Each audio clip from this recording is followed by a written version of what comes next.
Baik, perkenalkan, nama saya Gabriela Sudayani Mayaluju, mahasiswa jurusan Sosiologi semester 9 kelas A. Pada video kali ini, saya akan menjelaskan tugas dari mata kuliah Sosiologi Terapan yang ketiga tentang The Digital Divide atau kesenjangan digital. Digital divide mempunyai arti sebagai kesenjangan antara individu, rumah tangga, bisnis atau kelompok masyarakat, dan area geografis pada tingkat sosial ekonomi yang berbeda dalam hal kesempatan atas akses teknologi informasi dan komunikasi atau TIK atau tematika penggunaan internet untuk beragam aktivitas. Jadi, digital divide atau kesenjangan digital sebenarnya mencerminkan keberagaman kesenjangan dalam pemanfaatan tematika dan akibat perbedaan pemanfaatannya dalam suatu negara atau antar negara. Perkembangan teknologi banyak mempengaruhi beragam tatanan kehidupan masyarakat.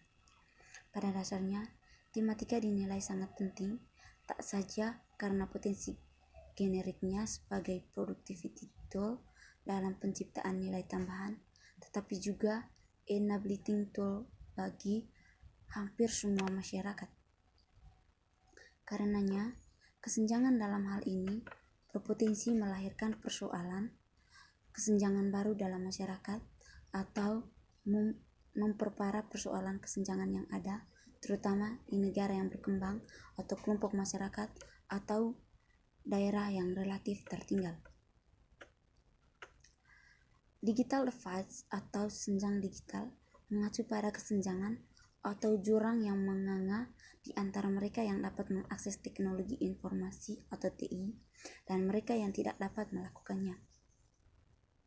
Ketakseimbangan ini bisa berupa ketakseimbangan yang bersifat fisik atau tidak mempunyai akses terhadap komputer dan perangkat TI lainnya, atau yang bersifat keterampilan yang diperlukan untuk dapat berperan serta sebagai warga digital. Jika pembagian mengarah kelompok, maka senjang digital dapat dikaitkan dengan perbedaan sosial ekonomi atau yang kaya dan miskin, generasi yang tua dan muda, atau geografis perkotaan atau pedesaan. Sejalan dengan perkembangannya dan makin tidak terpisahkannya internet dan TI, maka digital divide mengacu juga keseimbangan akses terhadap dunia maya. Penyebab terjadinya digital divide adalah ada beberapa hal yang menyebabkan terjadinya kesenjangan digital atau digital divide, yaitu infrastruktur. Infrastruktur merupakan sebuah fasilitas pendukung seperti infrastruktur listrik, internet, komputer, dan lainnya. Contoh gampang mengenai kesenjangan infrastruktur ini, orang kaya, orang yang punya akses ke komputer bisa bekerja dengan cepat. Yang kedua, kekurangan skill atau SDM. Sumber daya manusia sangat berpengaruh dalam dunia ilmu teknologi dan informasi karena SDM ini menentukan bisa tidaknya seseorang mengoperasi atau mengakses sebuah informasi. Yang ketiga, kurangnya pemanfaatan internet itu sendiri. Berbicara mengenai kesenjangan digital bukanlah semata-mata persoalan infrastruktur. Banyak orang memiliki komputer, bahkan setiap hari, setiap jam bisa mengakses internet, tetapi tidak menghasilkan apapun. Misalnya, ada seorang remaja punya akses ke komputer dan internet, tapi yang dia lakukan hanya chatting yang biasa-biasa saja. Tentu saja, ia tidak bisa menikmati keuntungan-keuntungan yang diberikan oleh teknologi digital. Itu artinya, kesenjangan digital tidak hanya dijawab dengan menyediakan infrastruktur saja. Infrastruktur tentu dibutuhkan, tetapi persoalannya adalah ketika orang mempunyai komputer dan dia bisa mengakses internet, pertanyaan berikut adalah, apa yang mau diakses? Apa yang mau dia kerjakan dan dengan peralatan itu, dengan keunggulan teknologi itu? Kurangnya isi konten. Kekurangan isi konten yang paling terbaca di sini adalah masih banyak masyarakat dengan penggunaan konten di sebuah sarana digital.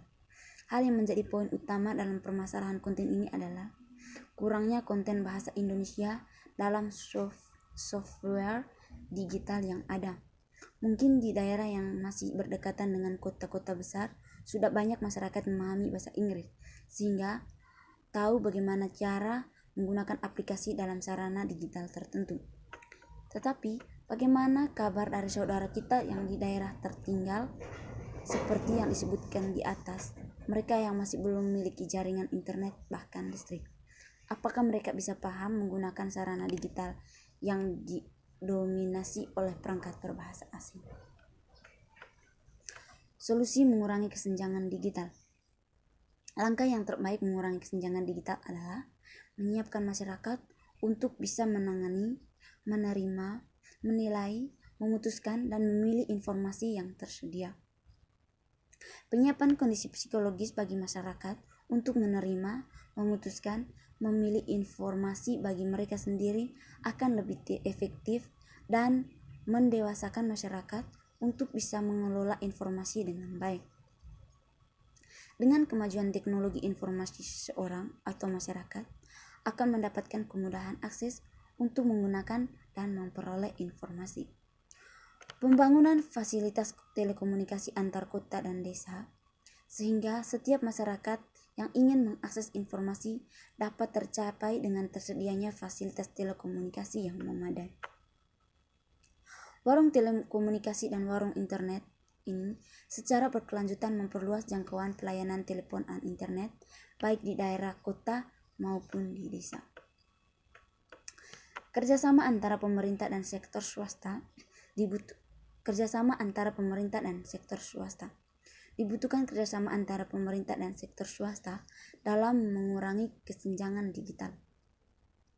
Keterlibatan sektor swasta tidak hanya mempercepat pembangunan infrastruktur, tetapi juga mengurangi beban anggaran pemerintah sehingga pemerintah dapat berkonsentrasi pada bidang-bidang yang lebih membutuhkan perhatian, sedangkan peran pemerintah adalah untuk menyediakan persyaratan-persyaratan agar sektor TIK dapat berkembang dengan baik.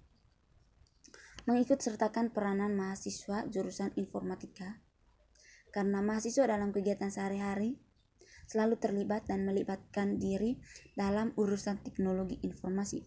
Oleh sebab itu, transformasi pengetahuan IT sangat mudah dilakukan karena berdasarkan pengalaman dan mobilitas yang tinggi dan fleksibel.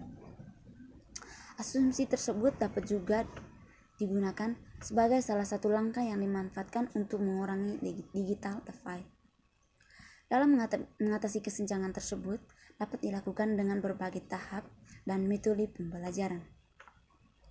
Yang pertama, dengan sosialisasi dan pengenalan yang mendasarkan tentang pentingnya masyarakat informasi agar dapat bersaing dengan dunia global. Yang kedua, perlunya latihan dan pembelajaran secara bertahap sesuai kemampuan sumber daya dan prasarana yang dimiliki setiap individu masyarakat. Yang ketiga, menanamkan pola pikir masyarakat akan pentingnya media informasi untuk meningkatkan produktivitas kerja di berbagai aspek kehidupan. Untuk itu, sudah saatnya peran mahasiswa teknologi informasi dibantu oleh pemerintah dan masyarakat digalakkan di berbagai pendidikan tinggi untuk menghadapi masalah kesenjangan digital yang terlalu renggang, sehingga kelak mimpi mewujudkan masyarakat informasi benar-benar bisa dirasakan setiap lapisan masyarakat dimanapun mereka tinggal. Dampak digital divide. Dampak negatif kesenjangan digital adalah bagi mereka yang mampu menghasilkan teknologi dan sekaligus memanfaatkan teknologi memiliki peluang besar untuk mengelola sumber daya ekonomi, sementara yang tidak memiliki teknologi harus puas sebagai penonton saja. Akibatnya, yang kaya semakin kaya dan yang miskin tetap miskin. Dampak positif kesenjangan digital bagi sebagian orang yang belum mengenal atau menerapkan teknologi adalah masyarakat yang dapat termotivasi untuk ikut mengambil bagian dalam peningkatan teknologi informasi. Teknologi informasi merupakan teknologi masa kini yang dapat menyatukan atau menghubungkan berbagai informasi, data, dan sumber untuk memanfaatkan untuk dimanfaatkan sebagai ilmu bagi kegunaan seluruh umat manusia melalui penggunaan berbagai media dan peralatan telekomunikasi modern. Dengan menggunakan berbagai media peralatan telekomunikasi dan komputer canggih, teknologi informasi akan terus berkembang dan punya peranan peradaban manusia di bidang ilmu pengetahuan dan teknologi pada abad informasi ini telah memudahkan manusia berkomunikasi antara satu dengan lainnya.